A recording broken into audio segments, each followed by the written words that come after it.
Dr. Rosina, welcome. I'm so excited for our conversation today. This is an aspect of organizations, like you're going to point out, that we often don't talk about, or we try not to talk about, or we try and separate. And you have been featured on the Today Show, in the New York Post, among many other really reputable and important industry pieces. And this is because you bring together that intersection of work and family.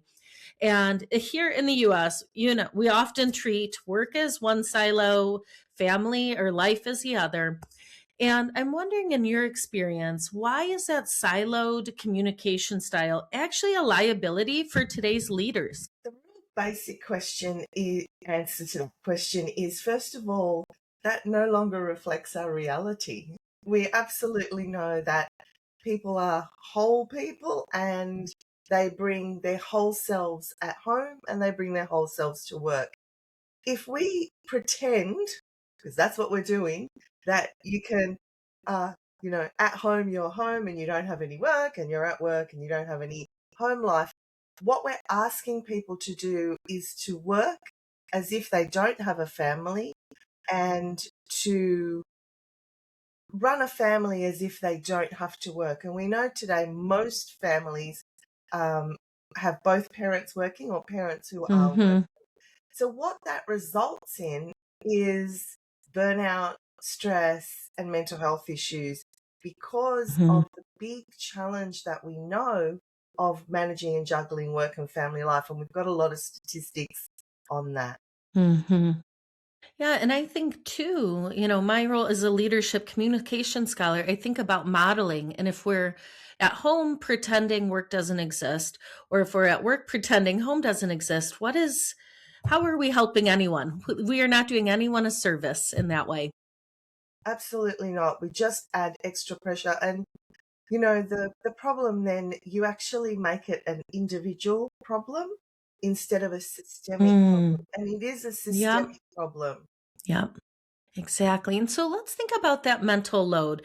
And I have, when I was preparing for our conversation, I put invisible in quotes because, again, I think it's this thing that we pretend it's the elephant in the room, but it's we can all see it. We're just not talking about it. And so a lot of your work, you talk about this mental strain that working parents face. And from a leadership perspective, I was hoping you could tell us, what are some of these invisible hazards? Maybe it's time pressure, emotional fatigue, that managers should be aware of when checking in with their team members. I've been looking at data from around the world, everywhere. So, as you can hear from my accent, it's Australia. Hmm. But whether you look at Australia, Europe, US, Canada, New Zealand, we've recently got some data from Asia Pacific as well, Hmm. and the story is very clear. So those hazards are those psychosocial risks, and what they are stress, fatigue, burnout, mental health. And we know that all of those have a negative impact on employee well-being.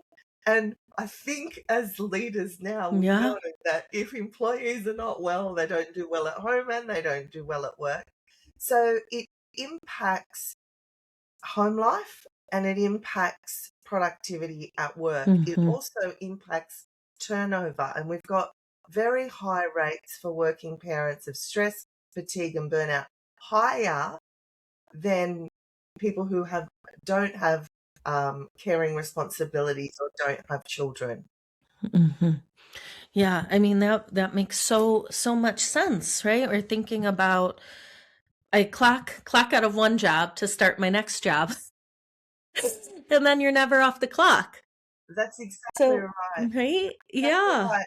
So that's the problem with it is a mental load, yes, but it's also Hmm. a physical load. So Hmm. if you're Yep. stretched at both ends, we know Hmm. that sleep, huge. And Yeah. especially at different Yep. points in time when we talk about the life cycle, in those Hmm. early months and early years, sleep Hmm. deprivation is exactly what's going on. And we know that that impacts physical and mental well-being. hmm And so, Rosina, I'm excited to learn more about your W.I.N.S method. And W.I.N.S is an acronym here. And so I was hoping first you could kind of walk us through this framework.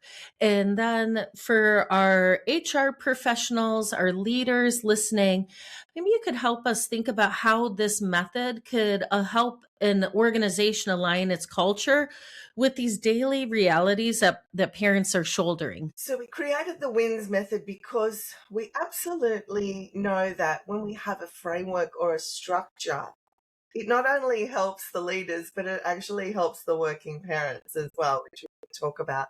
So the WINS method is simple. It's just 4 pillars.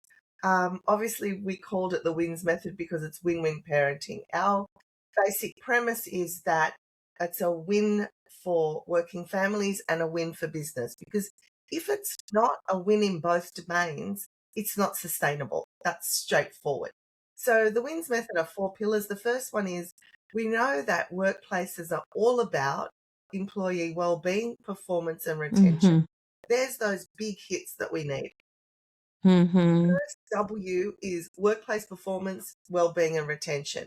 How do we achieve that? That's the next part, which is the I. The I is individual empowerment. When we've got employees who are empowered, you know, I got this. I'm good at home. I'm good at work. I Mm-hmm. can manage work and family.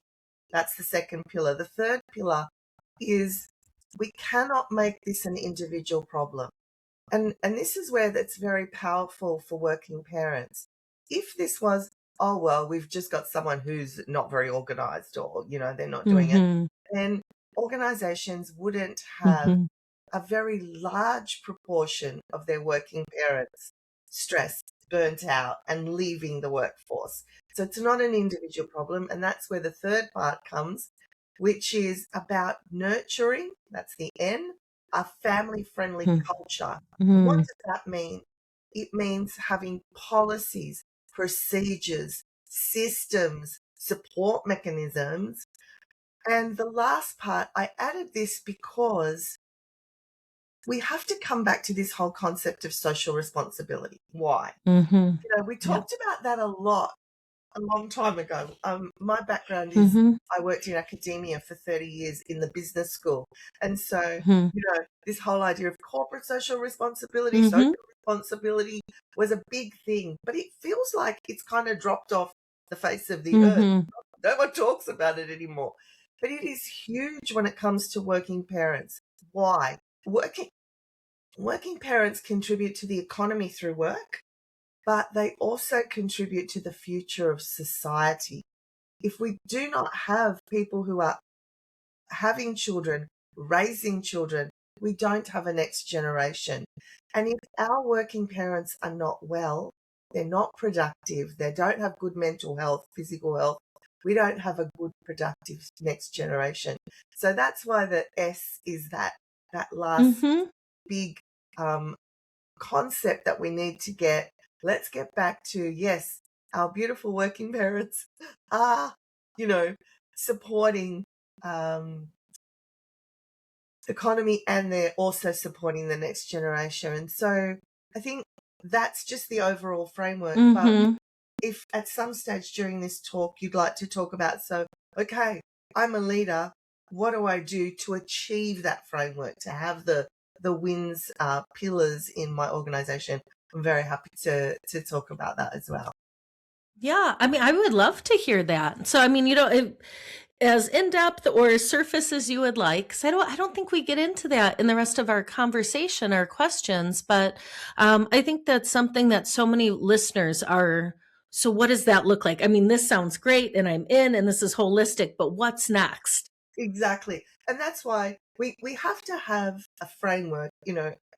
especially my academic, I like to have a nice Oh framework. But yeah, I was like, you said framework. I'm like, love, heart, no, hands. Yeah. it makes sense, uh, W equals I yeah. N S, right? We got that. Mm-hmm. And Yeah. if you're a leader, that's great, aspirational, Mm-hmm. but let's go to the actual practical Mm-hmm. steps. The first thing in organizations is to collect data. It has to be Mm-hmm. a data-driven Yep. approach. So the first Mm-hmm. one is, find the data on risks. Mm-hmm. For different segments of your organization. I was just looking at data on stress, burnout, etc. And when Mhm. we looked at it holistically, what happens is it actually covers up what's happening when you've got a Mm. non-parent and a parent. It averages it Okay. all out. But when you pull it apart, you're like, stress levels through the roof, not so much. Yeah. Yeah. Burnout through the roof, not so much. So, number one, identify your data because we know that what gets measured gets managed. The next Yep. thing is we have to train our leaders. We have to Mhm. entrain and empower our leaders. It's a huge thing being a leader anyway, like we know, it's Mhm. such a big Mhm. responsibility. Exactly. Yep. But what if I don't have the data? What if I don't have the resources to support or do Mhm. something about the data that I've just got? Mhm. Number one, data. Number two, leadership training. The good news is once the leaders are trained up and you've got data, you go, right, that's the problem. This is the solution. So you Mhm. start creating targeted programs and resources. The next thing is there's there's no point talking about systems and family friendly workplace and the culture if it's not actually a safe place to say, oh, yes, we've got flexibility. Mhm. But if it's not a truly family friendly workplace and you're Yeah. frightened, if I say to my manager, look, my child's getting an award this morning, there's this Christmas play, or, I'm Mhm. a teacher, or my child's sick today, I don't have emergency childcare, so I need to stay home. Yep. You can have all the policies and procedures in the world. If a, an individual who's got caring responsibilities can't actually use them for fear of, I'm Mhm. not going to get promoted, I'm going to get seen as a problem, I'm going to lose my job, then it's not a Yep. family friendly workplace. So Yep. actually having a real community for working Mhm. parents. And then the final one, which is the loop that brings you back to collect data, is Mhm. return on investment. It makes no economic sense if this doesn't have a benefit to the organization and to the individual. So this is where Mhm. we have to monitor, we have to report, and then that data will send you back to leadership training, new Yeah. programs. You've got that Mhm. nice feedback loop. Yeah, So it's that's iterative, right? Yeah. exactly. So I hope I love that. that's Yeah, helpful. that's really helpful.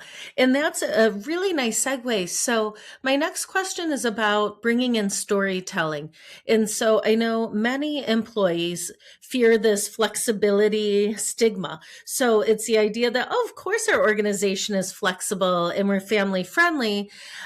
But if they do prioritize that child's soccer game or the doctor's appointment, that they're going to be seen as less ambitious.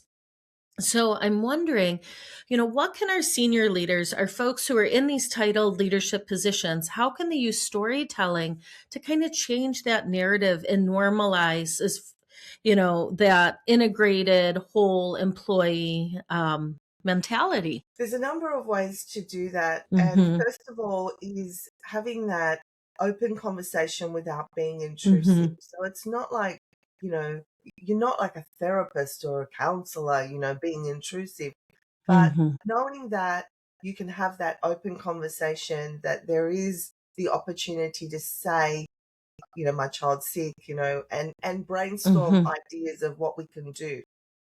Mm-hmm. The next thing that's really helpful, this is huge, is what if the leaders have KPIs set around working parent well-being, working parent Yep. support. And that's something not many people talk Mm-hmm. about.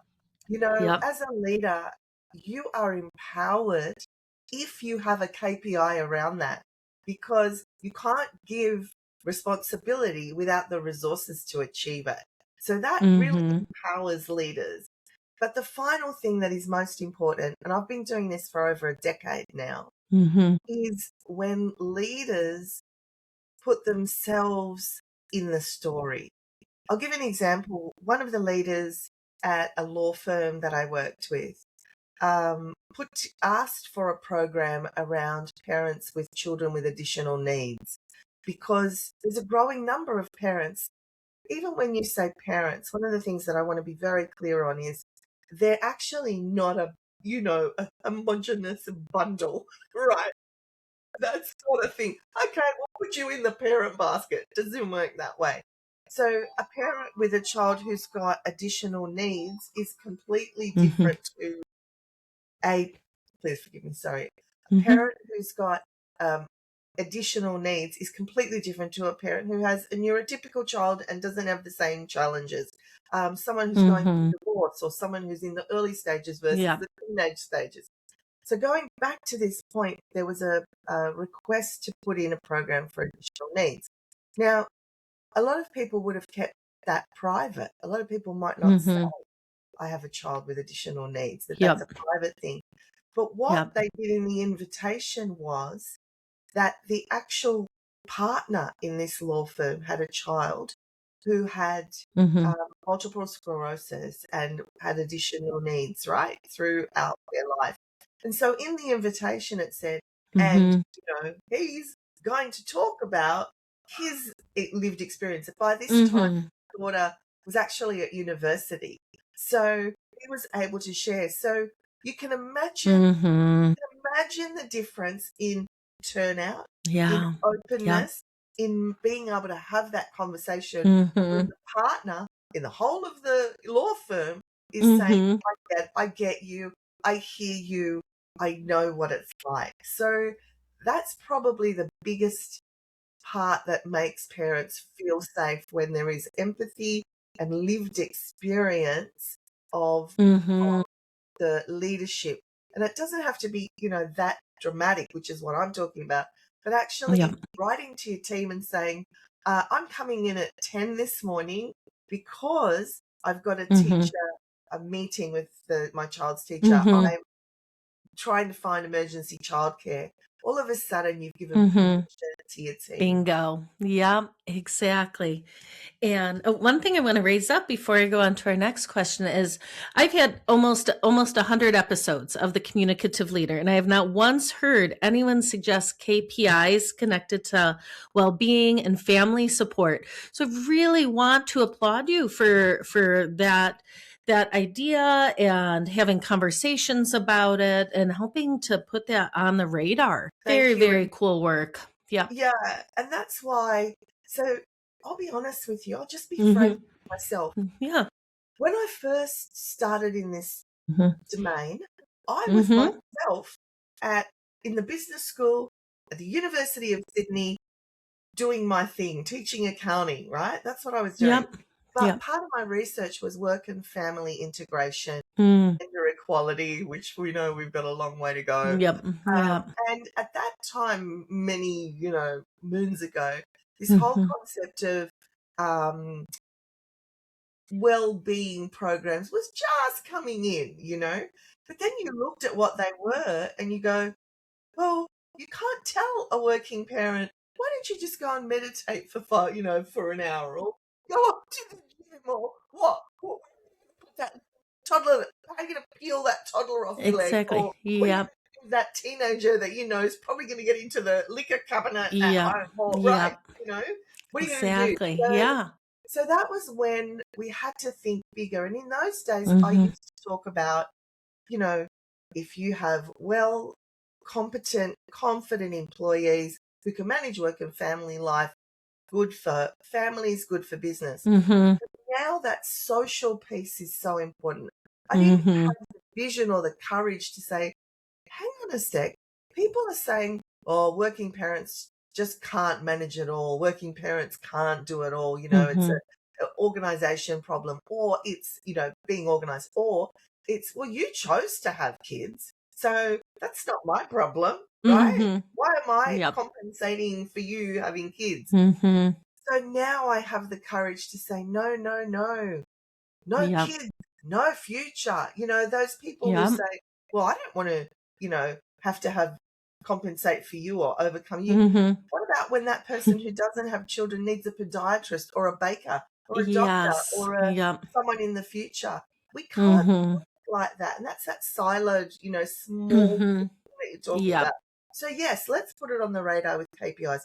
Let's put it on Yeah. the radar with social well-being, that every Mhm. time, let's applaud working parents. I always say, woohoo you, thanks for Yeah. contributing to the economy.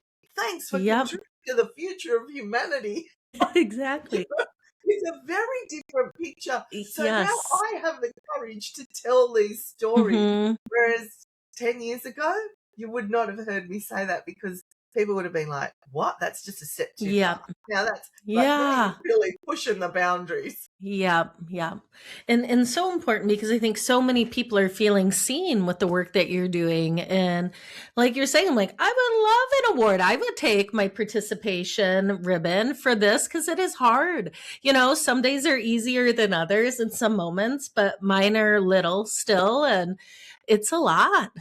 So It's thank a you lot. for acknowledging all of that. Yeah. Yeah. And I think that's the empowering Hmm. part for parents Hmm. because if parents feel lonely, they feel very Hmm. lonely. A little bit later in our conversation, I hope to share the feedback that we get when they're not lonely. I ran a people Yeah. leader program a few months ago because, obviously that's part of our 5 pillars. And just to let you know, I do Yeah. have a free guide. I can send you the link. You can offer that to anyone Excellent. who's listening. Yeah. Yeah, so they can have that. It's, we've put it out there again from a social Hmm. responsibility point of view. Yeah. But what we can do is when we feel like we are making a contribution, when we don't feel like, oh, it's Mhm. my problem, you are in such a better Mhm. position for advocacy, right? And when you can, and I'll tell you what, just a simple thing you can do, search the internet for Yeah. data on employees who have caring Yeah. responsibilities, and you can see, hey, I'm not alone. This is not an individual problem. This is a systemic Exactly. problem. Yeah. Yep, for sure. And another thing you talk about is a working parent risk assessment. And you've already shared this really powerful example of how a leader has shared his experience, and that made it easier for employees to you know, con- participate in this assessment. But are there other tips if you have leadership out there, maybe they don't have children or not yet, or they feel like things have been siloed, but they're hearing from their teams, we need this. What is their messaging so this feels like a high trust measure rather than intrusive? There's two things to think about here. Number one, we want to position it as a systems problem. So we're gathering data because we realize that our system isn't supporting working parents. So we want this data to identify, and this is where making sure that it is anonymous, that it's a safe place Mhm. to provide data. The other thing is, as we know, when we're creating surveys, if we don't have the data we need to make the right questions, so Mhm. when you get these reports, we know what are the high level stress. Having work that you've got no control over, having too much work, having deadlines that are not easily met or impossible to meet, having timelines, having colleagues who are critical because you have different hours, all these things. So once you know some of the key measures of mental Mhm. health, Yep. physical well-being, burnout, stress, workload, um, co- the collegiality or feeling on your own, Mhm. all of these Mhm. things, you can start to put surveys in place where it's easy for people to say on a like it scale as do I strongly agree, and then you've got a nice Yeah. picture. But in Yep. addition to that, you need open-ended where Mhm. there's this anonymous. The other thing that we do with win-win parenting, because it feels safer in the sense that when we're running programs, we run polls and we ask for feedback and questions. So we can Mhm. anonymously gather it. We're outside the workplace and we Mhm. then give Yep. that data. So that's another one. And the Mhm. final area is most EAPs, employment assistance providers, Yep. are gathering data from what are the key incidences that are Mm. happening. And they gather that Yep. data and then they provide it back. Now, we want our employment assistance provider to be gathering data on whether they are a working parent or not. So these are the sorts of things we can ask them. because that's all private and confidential and that cannot be that Mhm. can only be introduced in aggregate, there's three Yeah, beautiful ways you can gather data exactly. in a safe way where people don't feel intrusive, but they actually feel like, oh, you're trying to find out what is going to help working parents. Yes, yes, that's so powerful. And I think too, for folks like we mentioned before, when you're saying the first step is get the data, we want to make this data driven. If people don't know where to start or they don't have that experience, you've offered some really thoughtful ways where you might already be able to mine this data. Yeah, excellent. And so this next question, I really love thinking about this because, in having these conversations and being an organizational communication scholar, you see that organizations are changing and employees have a lot more powerful voice now than they have had in the past. And part of that is expecting more from employers. So I'm wondering what you've seen, in terms of a competitive advantage for companies you work with that have this family friendly leadership. You know, what have you seen in your work in terms of how that is kind of winning great employees and keeping those great employees versus a more traditional organization? I'm writing a white paper at the moment, a series of white papers. So we're gathering data from mental health indices. And what we found for Australian working parents, and so the data I've got in front of me, we found out from the mental health index, we our organisation partners with a very large EAP TELUS Health, so they've got data from around the world. And so we were specifically writing white papers around working parents because of this stark issue. And let me tell you, it says 40%, and this is across the board. It goes, 45, 43, percent of Hmm. working parents prefer better support for their well-being than a 10% pay increase. So you can Yeah. see now it's not about Yeah. the money, and even though we Yeah. know economic times are tough, that's 40%. Yeah. The workforce says, forget the pay rise, just give me your Yeah. Just help me. it Yep. helps me manage work Yep. and family and I'll figure the rest. Yeah. So that is huge, and that is data. I Hmm. I quoted you Australia, but I've got it for everywhere, Hmm. all around that 40, 43, 45, 50% mark Wow. that would like that. Yeah. So what are they expecting? They're expecting that Hmm. you're going to look after me so that I can do my job well. We know that organizations that not just signal family friendly, Hmm. but Hmm. actually build in. So if you've got a parent community that you can go to, if you've got one of the things we talk a lot about is some organizations with good intention, let's say, will do a one-off program on, the family day or the day of the child. Now, I always Hmm. say it's a joke, but it's not a joke, Yeah. Oh, okay, so the kids are there on that day, but every other day we don't have to worry about them. They're only on the family-friendly Yeah. day. Yeah. Right? The rest Check. of the time, Yep. it's a problem, right? Yep. So what I try to say to organizations is if you want to embed well-being, you don't do a Hmm. one-off program. You don't go, could you go Yep. to the gym once? And yep, you'll Yeah. Let's right. call it good. I can see Yeah. that day at the gym. You're fine now. Yeah. Yep. We really want Hmm. employees to embed practices for managing work and family life, whether it's, Hmm. setting up routines, teaching their kids how to get themselves ready at night for the next morning. These Hmm. seem like trivial things, but if you're fighting with your child every morning to Hmm. get out the door, you're Yep. late for work, you're late for school, you're late for Hmm. care, that's huge. That's very stressful. Hmm. You haven't got a good evening routine, so nobody is sleepy, has a big effect. So if we can really have not just signal we're family Hmm. friendly, but actually have practical strategies, resources that are, I say, year Hmm. round, year long, which is exactly where the kids are, year round, year long, with you. And there's so many topics. That's what the competitive advantage is. Okay, now you've got one Hmm. on bullying. Now you've got one on communication. Hmm. As we said, now we've got one on self-esteem and body image, especially like in the teen years. Now we've got one Yeah. on supporting you to support positivity and Hmm. mental health at home. You're like, tick, Yeah.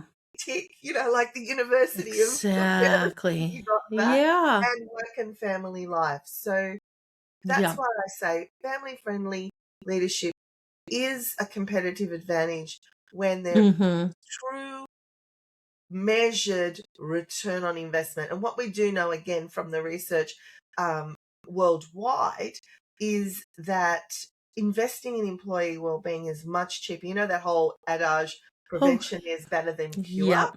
It's so Yep. much cheaper Yep. to help Mhm. parents avoid mental health issues, bullying, Mhm. all of that, rather than, okay, now we've got them in EAP with coaches and counselors and psychologists and missing days of work. That's Yeah. so important. Don't get me wrong. Please don't think I'm not saying that that's not Yeah. important, Yep. but we Mhm. can prevent it with, and we'll be able to help a lot more people with these preventative measures than waiting till it's a problem.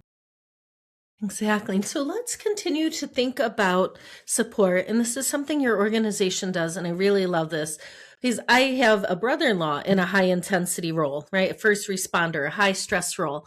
And so when we have leaders in sectors like this, whether it's healthcare, emergency services, what are the unique communication challenges that their employees face, especially when we're kind of switching on and off between work and family? This is why we can't talk about just a homogenous group of parents. Mm-hmm. Someone who has to get dressed in a uniform every time they're going to leave the house, and if children are aware of that, Mm-hmm. that can just be a Mhm. trigger straight away for wrap your legs around mum and dad's leg Yeah. and don't Oh, want to yeah. go. If Yeah. you know that your parent is in emergency services, and of course you've Mhm. seen on the news accidents, fire, you know, Mhm. going into burning buildings, you're scared Mhm. every time that uniform goes on. How do you talk to your children about that? Now that's something Mhm. another parent who goes into the office and types at a computer is Mhm. never going to have a conversation about Yep. with their Yep. children. So that's from that side. The second side Yeah. is when you're constantly living trauma, you have a Mhm. very different view on your children and parenting. And it can Mhm. actually, that vicarious trauma can be brought home. And it's Mhm. very important to make sure that not that we identify, so we can just give some hints. I know when we were working with the police, we had some Mhm. parents who would sleep outside their kids' doors because Mhm. they might be in children's sexual abuse or, abduction field. Yeah. You know what I'm saying? Yep. So if you're Yep. seeing that day in, day out, your view of the world is very different to someone Mhm. who might watch it on the news every now and again. Yep. So there are issues at home that need to be dealt with to Mhm. help the children understand the role Mhm. and the safety of the parent. There's also issues from the parent Mhm. side to make sure that their work life isn't impacting negatively their home life. Mhm. And the other thing is they're just going to need a different kind of work family dynamic, in the sense of your Mhm. work shift work. Children might be like, well, who's picking you up today? Yep. Do you know what I mean? So I talk Mhm. about having an image, like a picture on the fridge, where every single day there's a picture of grandma, or there's a picture of mum and dad, or there's a picture of, Mhm. and you get up in the morning and you go, guess what? Today it's Yep. grandma. Tomorrow it's Yep. uncle care. This one's Mhm. going to be mum. And to make the unexpected expected. And so to have a little Mhm. symbol where it goes, you know, um, like a little firework or whatever, like something Yeah. like that, Yeah. we're Yeah. just going to have something different. Yep. So there's a lot of different things that we have to think about when we have Mhm. different roles. I hope that's sort of touched on it. There's more to it, but Yeah. it's touched on a little bit. Yep. Yeah. And I really love that make the unexpected expected. So you kind of normalize that flexibility embedded in some families that other families might not necessarily have to juggle quite so often. Yeah. And what an important life skill, right? Exactly. Yeah. So, Rosina, let's return to your win-win, and I want to think more about the ROI. So, with your work, when an organization invests, we'll say 6 months or 12 months into parenting support programs, could you walk us through some of maybe these hard metrics that change, and also some of the soft ones? And then after that, maybe if you've seen other changes, maybe in the way teams communicate, the way that employees and leaders are interacting with one another. So what have you experienced? I think allowing employees to speak to you is more Mhm. powerful than me speaking to you. And we've worked with over 100,000 working parents over Mhm. the years, and It's there's incredible. key Yeah. themes that come out. So I've Mhm. pulled out some of the key themes, categorized them, and I'll give you just Mhm. one or two examples in each one. So the first thing that comes about is employees talk about the fact that you've given me practical strategies for managing work and family life. For example, balancing work and family life strategies really helped me cope. That's the word, Mm. cope. Yeah. Another one is the strategies for creating routines at home while managing a busy workload have been invaluable. So these are the words we Mm. see. I can cope, it's invaluable, Yeah. they're my tools. The next thing Yeah. is we know parent guilt is so high up there, right? And that can result, if you've constantly got guilt, that can result in mental health Mhm. challenges. So we don't want that. Mhm. So overcoming guilt. As a single parent, I often feel torn between work and home. This program made me feel supported. So all of a Wow. sudden we've Yep. normalized, yes, that's how parents feel. Uh, Yeah. Another one is not feeling alone. That's huge. I don't know why there are parents all over the planet, but we all feel alone. We all feel like it's just Mhm. me, you know. Yeah. But so it's good to know other Mhm. parents are facing the same challenges. Yep. It makes me feel less isolated. So what you're Mhm. saying is there's practical things that are making a difference. It's emotional things that are making a difference. This one Mhm. I love. Ways to raise issues with managers. This has given me the confidence to speak to my manager about Yeah. flexibility to better balance work and parenting. Yeah.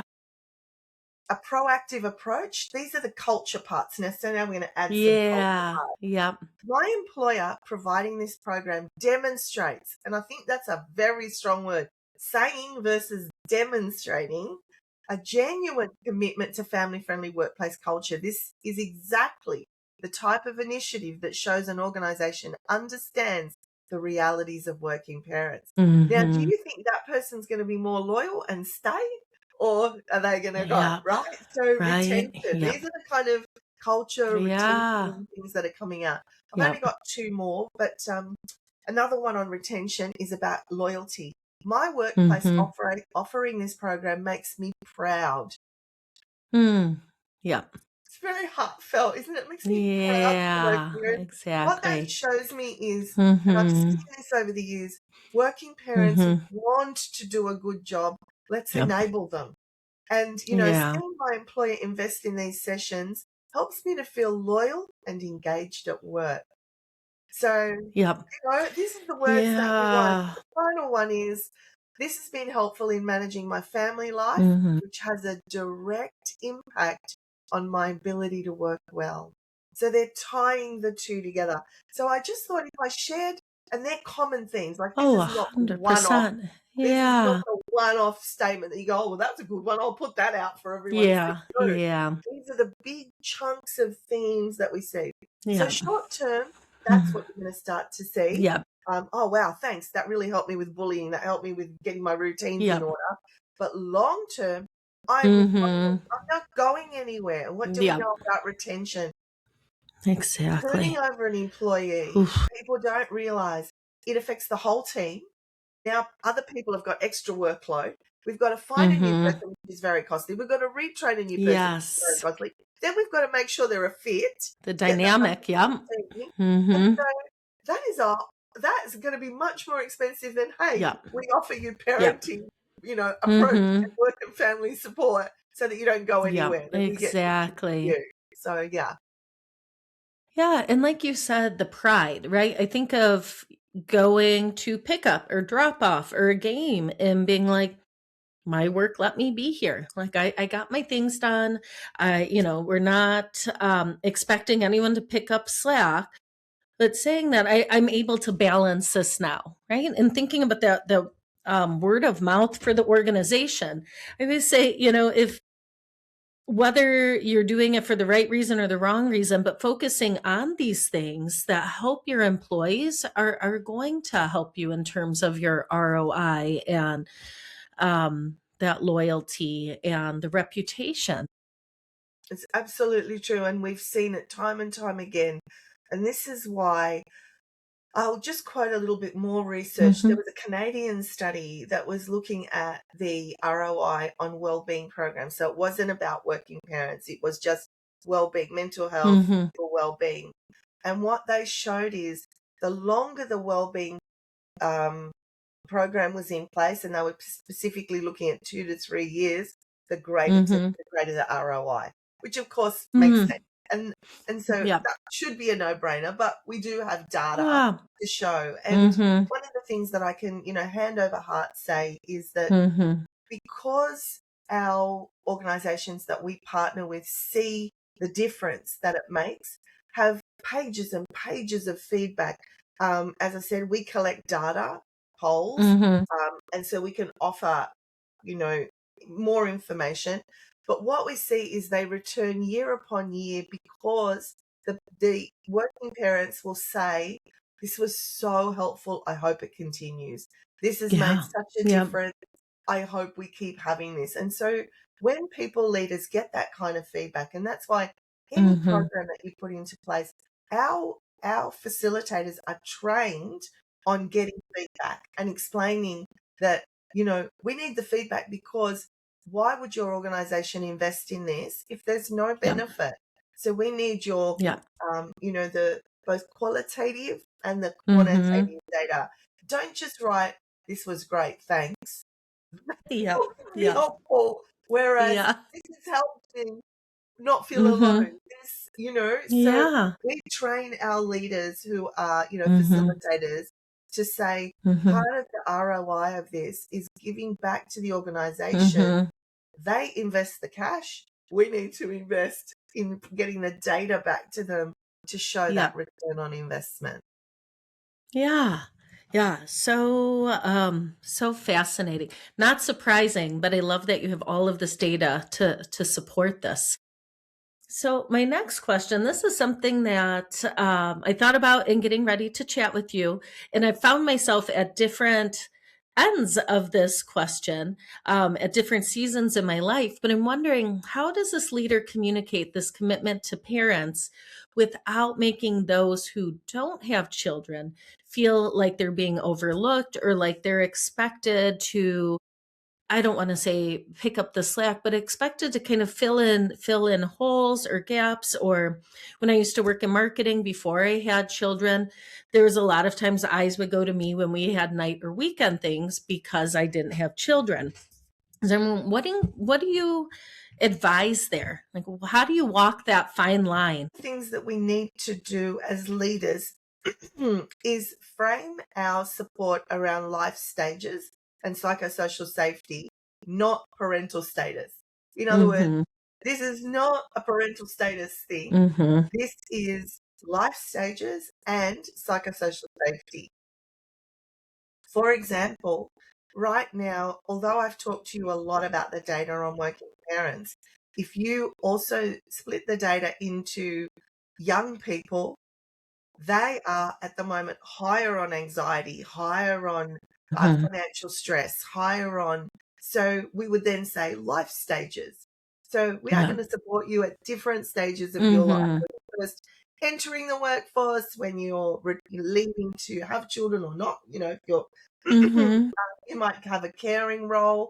So what we're doing is we're looking at life stages and psychosocial safety. Mm-hmm. It's not, but at one life stage, you may become a parent. And so that is Mm-hmm. the Yeah. overarching. The other thing we need to talk about is equity versus equality. That is a very Mm-hmm. important Yep. conversation. Like, let's just start with a completely different example. Mm-hmm. We would say that everyone can equally it can have access equally to a staircase. Most buildings Mhm. have a staircase. So that's equal. Yep, you can have it, you can have it. Mhm. But is it equality for someone in a wheelchair? There's no equality because they can't get Mhm. to work, which is the Yep. same as saying to a working parent, I'd like you to come to the 3 o'clock meeting when we full know that that is pickup time. That is not equity. It's equality. Mhm. Everybody's being invited Yeah. to the meeting, Yeah. but it's not Yeah. equity, right? Mhm. Yeah. So we have to identify that if we Mhm. do what we say equal for everyone, we might Mhm. actually unintentionally disadvantage those who have got the more complex demands. So we know Mhm. that parents and carers have additional responsibilities, time pressure, emotional load, physical load, mental load. So we can't expect that they're going to get identical support. But to your point, you can't constantly say, oh, you don't have kids, so sorry, your weekend goes, right? Yep. Without Mhm. saying, but you know what? To reward you for that, Mhm. right? Again, Yeah. equity. So not Mhm. equality, but equity. Yep. How about we give you this that will overcome the fact that you just had to give up your weekend, Mhm. right? Yep. So we don't want to be disadvantaging anybody by advantaging another set of, a group in our organization. But Exactly. we know that when you look at the statistics, I was looking at the statistics in Australia on the number of people who have children and work, and it Mhm. is super high. Like Okay. almost all people who have children work. There's only a Mhm. small proportion who Yeah. do not. So that is a life stage that has Mhm. psychosocial safety risks, and we Mhm. can't just pull everyone out of the workforce and go, okay, Yep. sorry, we don't need you, don't Yeah. you're parenting now, see you later, come back Mhm. when you're not 17, Yep. 18 years from now, we'll send you back Yeah. again. We can't Yep. do it economically, we can't do it Yeah. financially, we can't do it. So that's how we do it. The final part, sorry I'm Mhm. making this big, but I think Mhm. it's important because we Yeah. can't have that alienation. We can't have that negativity. When we do programs where leaders are actually informing, because they're trained, everyone about equity versus equality, Mhm. about psychosocial risks, about workplace requirements to make sure everyone has the opportunity to work in the best way that they can. And then we go bigger and we go, no working parent, no future economy, no future generation. How about, how about we cut them a bit of slack and we go, thank you, working parent, for doing two really, really hard things and juggling very complex competing demands. So when we change our Exactly. mindset at that social level, Yeah. why the WINS Yep. method has the S at the end, Yep. the Yep. social part. Exactly. Yeah, I love that. So, so important. So, Rosina, we're at our last two questions, and these are interconnected. And this is how we end all episodes of The Communicative Leader. But I'm wondering, what is your advice, your tip, your challenge? So the first part is for our titled leaders out there, and the second part is for our employees across ranks and industries. So, you know, what do you want to leave these groups with in regard to your area of focus? The first thing I want to say is to leaders, thank you. Thank you, because a leadership position is not an easy position. So thank you for taking that role and for your empathy and care for the people that you have around you. You will be able to do your job much better if you have data and if you have those KPIs I was talking about. Your upper level management can't say anything if you're meeting those KPIs of Exactly. supporting Yeah. working parents, supporting your team, showing that long term, hey, look, I haven't had any turnover. I have productivity. I don't have missed deadlines. So first thing I would say is lead with empathy for yourself and for Mhm. your team. Knowledge is power. Data is power, because then what gets measured can get managed get yourself a KPI. Then Yeah, you have no yeah. excuse for not working Mhm. on that KPI. Exactly. And finally, what we were talking about before, we were talking about role model. If you've got personal experiences that you can share, Mhm. whether you're a carer or a parent, and you can share Mhm. that, um, having respect for those, outside life that we have. Mhm. And, of course, feel free to get that 5-point guide. What a great way to start. You can Yeah. just tick off the 5-point guide and get the Mhm. 5 areas in place and lead lead as a working parent champion. And I love that. Mhm. Yeah. Yeah, I love that. Excellent. So, Rosina, another thing I like to ask, anything else you'd like to leave our listeners with? Yeah, so for employees who are working parents, Mhm. thank you. Mhm. It's huge. At the Mhm. end now, I can say our son is Mhm. 18. Doesn't Mhm. stop. Yeah. It doesn't stop. Yeah. It's Yep. different, right? Mhm. At every stage, there are the challenges. Just do your best to take Mhm. care of yourself. And I know Mm. that that sounds like a really strange place to start, but with this many years of experience with working parents, with as a working parent all the way through from tiny to Yeah. now, Mm. if you have if you have an empty tank, if you're feeling alone, uninspired, tired, you don't have anything to give. So I always say, Mhm. I say that whole concept of, oh, taking care of myself is selfish. I say, put selfish in the rubbish because that's where it belongs, Yeah. trash, and think about being self full. Because when you're self Yeah. full, you can't help. Yep. You've got happiness inside, it bubbles out. When you got love inside, it bubbles out. When you've got knowledge, it bubbles out. So I would say thank you for all you do. Thank you for Mhm. contributing to the workforce and the future of humanity. Take care of yourself Yeah. and then you'll take care of those roles in a beautiful way.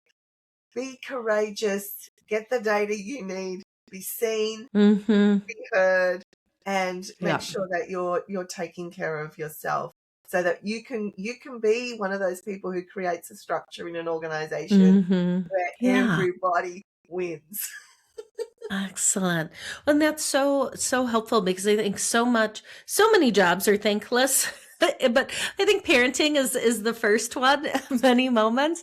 And so I really love that you put that first, that thank you first, because I think that it's something that so many of us don't hear in many roles, but particularly in that one. Or it comes out, in different ways and in different ways in different seasons with kids. But very, very powerful to acknowledge that. I've So, loved our chat. Thank you for yeah. touching on all those tricky places because if we don't do that, if we don't have the courage to have these conversations, and even if Mhm. we don't have the answers, I think that's okay. Mhm. Yep. If Yep. we touch on the problem, we can start to Mhm. look for solutions. So thank you for opening up all those questions and thank you for letting me be on to have this conversation with you. I've loved it. Me too. It's truly, truly my honor, my pleasure. I've learned so much. I feel so seen, which is so nice. And I know that so many of our listeners will as well. So thank you. Thank you.